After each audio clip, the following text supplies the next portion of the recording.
आपके दिमाग में एक बिजनेस आइडिया आया। सडनली उस बिजनेस को ना करने के भी कई बहाने आ जाते हैं। लाइक मेरे पास पैसा नहीं है, कंपटीशन बहुत है, ये बिजनेस करने का मुझे कोई एक्सपीरियंस नहीं है। हम कुछ बड़ा क्यों नहीं सोच पाते?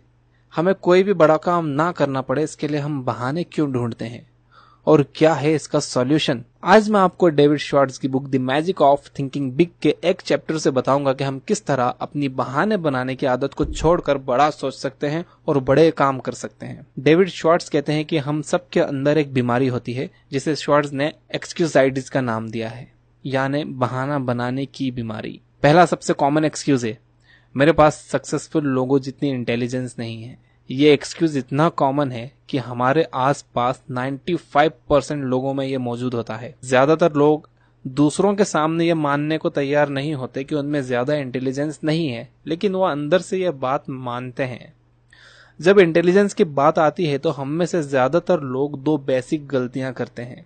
गलती नंबर 1, हम अपनी इंटेलिजेंस को कम करके आंकते हैं, और गलती नंबर 2, हम दूसरों की इंटेलिजेंस को ज्यादा करके आंकते हैं। इन गलतियों के कारण लोग काफी नुकसान में रहते हैं। वो चैलेंजिंग सिचुएशंस का सामना करने में फेल हो जाते हैं क्योंकि उन्हें लगता है कि उनमें उतनी इंटेलिजेंस नहीं है। लेकिन वहीं एक व्यक्ति ऐसा भी आता है जो इंटेलिजेंस की परवाह नहीं करता और उसे उसका मनचाहा काम मिल जाता है। श्वार्ट्ज कहते हैं कि अगर 100 IQ वाला व्यक्ति पॉजिटिव, ऑप्टिमिस्ट और कोऑपरेटिव है तो उस व्यक्ति से ज्यादा पैसा और सक्सेस हासिल करेगा जिसका IQ तो 120 है लेकिन उसका रवैया नेगेटिव, पेसिमिस्ट और अनसपोर्टिव है। इंटेलिजेंस की एक्सक्यूजाइटिस के इलाज के 3 तरीके हैं। नंबर 1, खुद की इंटेलिजेंस को कभी दूसरों से कम ना आंकें और दूसरों की इंटेलिजेंस को जरूरत से ज्यादा ना आंकें। अपनी क्वालिटीज को ढूंढिए। याद रखें कि ये इंपॉर्टेंट नहीं है कि आप में कितनी इंटेलिजेंस है, इंपॉर्टेंट तो ये है कि आप अपनी इंटेलिजेंस को किस तरह इस्तेमाल करते हो। इस बात से परेशान ना हो कि आपका IQ कम है, बल्कि अपनी सोच को हमेशा पॉजिटिव रखें। नंबर 2, अपने आप को बार बार याद दिलाएं कि मेरी इंटेलिजेंस से ज्यादा इंपॉर्टेंट मेरा एटीट्यूड है। जॉब पर और घर पर पॉजिटिव एटीट्यूड की प्रैक्टिस करें। काम टालने के तरीके खोजने के बजाय काम करने के तरीके खोजें। आप अपने आप में मैं जीत रहा हूं का रवैया डेवलप करें। अपनी इंटेलिजेंस का इस्तेमाल अपने फेलियर्स के बहाने खोजने में ना करें। नंबर 3, याद रखें कि फैक्ट्स को रटने से ज्यादा इंपॉर्टेंट है सोचने की काबिलियत। अपने दिमाग को क्रिएटिव बनाएं और नए नए थॉट्स आने दें। काम करने के नए और बेटर तरीके खोजते रहें। खुद से पूछें कि क्या मैं दिमाग का इस्तेमाल इतिहास रचने में कर रहा हूं या इतिहास रटने में। दूसरा कॉमन एक्सक्यूज है एज। एज का एक्सक्यूजाइटिस फेलियर की ऐसी बीमारी है जिसमें सारा दोष एज के मत्थे मढ़ दिया जाता है। इसके 2 आसानी से पहचाने जाने वाले रूप हैं। नंबर 1, मेरी एज काफी ज्यादा है, और नंबर 2, मेरी एज काफी कम है। कई लोग सोचते हैं कि वो अभी बिजनेस स्टार्ट करने के लिहाज से काफी यंग हैं, जबकि वो ये भी जानते हैं कि मार्क ज़करबर्ग ने जब काम करना शुरू किया था तब वो कॉलेज में पढ़ते थे। और कई लोग सोचते हैं कि वो अब बिजनेस स्टार्ट करने के लिहाज से काफी ओल्ड हो चुके हैं, जबकि कर्नल सैंडर्स ने जब KFC स्टार्ट की थी तब वो 62 साल के थे। एज के एक्सक्यूजाइटिस की बीमारी टीवी सीरियल्स से भी फैल रही है। उनमें दिखाया जाता है कि जब कंपनी बैंकरप्ट हो जाती है तो उस वजह से किसी एग्जीक्यूटिव की नौकरी छूट जाती है और वो बेरोजगार हो जाता है। उसे कहीं भी नौकरी नहीं मिल पाती क्योंकि उसकी एज ज्यादा हो चुकी है। मिस्टर एग्जीक्यूटिव कई महीनों तक नौकरी ढूंढते हैं लेकिन उन्हें नौकरी नहीं मिल पाती, और इस दौरान वो कुछ टाइम तक सुसाइड के ऑप्शन पे भी सोचते हैं और आखिर में इस रिजल्ट पर पहुंचते हैं कि अब खुद को रिटायर समझ लेने में ही समझदारी है। एज के एक्सक्यूजाइटिस के इलाज के 2 तरीके हैं। नंबर 1, आप वो काम करो जो आप फ्यूचर में करना चाहते हो। जब आप अपने दिमाग को नेगेटिव कर लेते हो और ये सोचते हो कि अब तो टाइम निकल चुका है, तभी आपके हाथ से टाइम सचमुच निकलता है। ये सोचना छोड़ दो कि मुझे ये काम सालों पहले शुरू कर देना चाहिए था। ये फेलियर की सोच है। इसके बजाय ये सोचो कि मैं अब शुरू करने जा रहा हूं, मेरे बेस्ट ईयर्स अभी आना बाकी हैं। सक्सेसफुल लोग इसी तरह सोचते हैं। नंबर 2, हिसाब लगाइए कि आपके पास कितना टाइम बाकी है। श्वार्ट्ज का मानना है कि बहुत से लोग 70 साल की उम्र के बाद भी क्रिएटिव काम कर सकते हैं। अगर हम ये मानकर चलें कि 20 से लेकर 70 साल तक की उम्र में कोई भी इंसान क्रिएटिव काम कर सकता है, तो अगर आप अभी 30 साल के हैं तो आपके पास अभी 80% टाइम बचा हुआ है। और अगर आप 50 साल के हैं तो तब भी आपके पास 40% क्रिएटिव टाइम बचा हुआ है। बेस्ट टाइम तो भी आना बाकी है। एक और कॉमन एक्सक्यूज है, मेरा तो मामला ही अलग है यार, मेरी तो किस्मत ही खराब है। श्वार्ट्ज ने रोड एक्सीडेंट्स के बारे में एक ट्रैफिक इंजीनियर से बात की। उसका कहना था कि हर साल रोड एक्सीडेंट में करीब 40,000 लोग मर जाते हैं। उसकी बातों का की पॉइंट यह था कि शायद ही कभी कोई सच्चा एक्सीडेंट हुआ हो। हम जिसे एक्सीडेंट मानते हैं वो दरअसल किसी इंसानी या मशीनी गड़बड़ी का रिजल्ट होता है।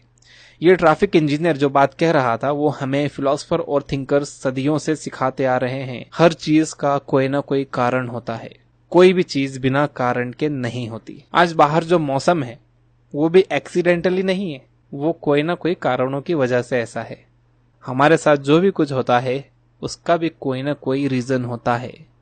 लेकिन शायद ही कोई दिन ऐसा गुजरता हो जब हम किसी को अपनी बदकिस्मती का दोष देते हुए ना सुनते हों, या किसी दूसरे आदमी की सक्सेस पर उसकी अच्छी किस्मत की दुहाई ना देते हों। फॉर एग्जाम्पल, श्वार्ट्ज एक दिन 3 यंग जूनियर एग्जीक्यूटिव्स के साथ लंच कर रहे थे। उस दिन इनके डिस्कशन का सेंटर था जॉर्ज का प्रमोशन। कल तक जॉर्ज इन्हीं लोगों की तरह जूनियर एग्जीक्यूटिव था, आज उसे प्रमोशन मिल गया था। जॉर्ज को प्रमोशन क्यों मिला? इन तीनों लोगों ने इस मुद्दे का पोस्टमार्टम किया और कई रीजंस खोज निकाले। अच्छी किस्मत, मक्खन पॉलिश, प्रेशर और जॉर्ज की वाइफ के सोर्सेस, यानी सच्चाई को छोड़कर हर बात कही गई। सच्चाई ये थी कि जॉर्ज इस प्रमोशन के लिए सबसे ज्यादा काबिल था। वो अपने काम को बेहतर तरीके से करता था, वो ज्यादा मेहनत कर रहा था, वो ज्यादा इफेक्टिव था। सीनियर ऑफिसर्स ने काफी सोच विचार किया कि इन चारों में से किसे प्रमोशन मिले। इन 3 निराश जूनियर एग्जीक्यूटिव्स ने समझना चाहिए था कि कंपनी के सीनियर ऑफिशियल्स जब प्रमोशन देते हैं तो वो चारों के नाम लिखकर टोपी में से किसी एक का नाम नहीं निकालते। सोचिए, अगर किस्मत के सहारे सारी कंपनीज काम करें, अगर किस्मत ही ये डिसाइड करे कि कौन आदमी मैनेजर बनेगा, कौन चपरासी बनेगा, तो इस देश का हर बिजनेस चौपट हो जाएगा। 1 मिनट के लिए इमेजिन करें, हम इन्फोसिस को किस्मत के सहारे फिर से बनाते हैं। इस काम के लिए हम एक बॉक्स में सभी एम्प्लॉयज के नाम की पर्ची डाल देते हैं। पर्ची उठाने पर जिसके नाम की पहली पर्ची खुलेगी हम उसे प्रेसिडेंट बना देंगे, दूसरे नाम वाले को वाइस प्रेसिडेंट बना देंगे और इसी सीक्वेंस में हम नीचे की तरफ आते जाएंगे। ये बेवकूफी भरा नहीं लगता क्या? लेकिन किस्मत जब काम करती है तो इसी तरह करती है। जो भी लोग किसी बिजनेस में टॉप पर पहुंचते हैं, चाहे वो बिजनेस मैनेजमेंट हो, सेल्समैनशिप हो, कानून हो, इंजीनियरिंग हो, एक्टिंग हो या कोई और फील्ड हो, वो इसीलिए टॉप पर पहुंचते हैं क्योंकि उनका एटीट्यूड विनर्स वाला होता है और वो साथ में सख्त मेहनत करते हैं। किस्मत के एक्सक्यूजाइटिस के इलाज के 2 तरीके हैं। नंबर 1, रीजन एंड रिजल्ट्स के रूल को एक्सेप्ट करिए। जब आपको लगे कि कोई आदमी खुशकिस्मत है तो जरा गौर से देखिए, तब आपको दिखेगा कि जिसे आप पहली नजर में अच्छी किस्मत समझते थे वो दरअसल प्लानिंग, स्ट्रेटेजी और विनर वाले एटीट्यूड का रिजल्ट है। इसी तरह किसी आदमी की बदकिस्मती को भी गौर से देखिए, आपको उसके पीछे भी कुछ रीजंस मिलेंगे। मिस्टर विनर को जब झटका लगता है तो वो उससे कुछ सीखते हैं और उसका फायदा उठाते हैं, लेकिन जब मिस्टर लूजर फेल होते हैं तो वो अपने फेलियर से कुछ नहीं सीखते और बहाने बनाते रहते हैं। नंबर 2, अपने दिमाग की एनर्जी को ऐसे सपने देखने में जाया ना करें जिसमें बिना मेहनत के सक्सेस हासिल की जा सकती हो। हम किस्मत के सहारे सक्सेसफुल नहीं हो सकते। सक्सेस उन चीजों में मास्टरी हासिल करने में आती है जो हमारी सक्सेस में हेल्पफुल होते हैं। प्रमोशन या जिंदगी की अच्छी चीजों में किस्मत का सहारा ना लें। किस्मत से ये चीजें नहीं मिला करती हैं। इसके बजाय आप अपने आप में ऐसी क्वालिटीज डेवलप करें कि आप सच में एक विनर बन जाएं। मैंने मेरी last video the compound effect में इस कॉन्सेप्ट को डिटेल में समझाया है। आप आई बटन पर क्लिक करके वो वीडियो देख सकते हैं। तो अभी के लिए इतना ही। ये बातें मैंने आपको डेविड शॉर्ट्स की book the magic of thinking big के एक चैप्टर से बताई हैं। वीडियो पसंद आई हो तो लाइक करना ना भूलें और अगर अभी तक आपने मुझे सब्सक्राइब नहीं किया है तो प्लीज सब्सक्राइब करिए। मैं इसी बुक के कुछ और चैप्टर्स पर और वीडियोस बनाऊंगा और मैं कोशिश करूंगा कि आपको इससे भी अच्छी इन्फॉर्मेशन दे सकूं। धन्यवाद।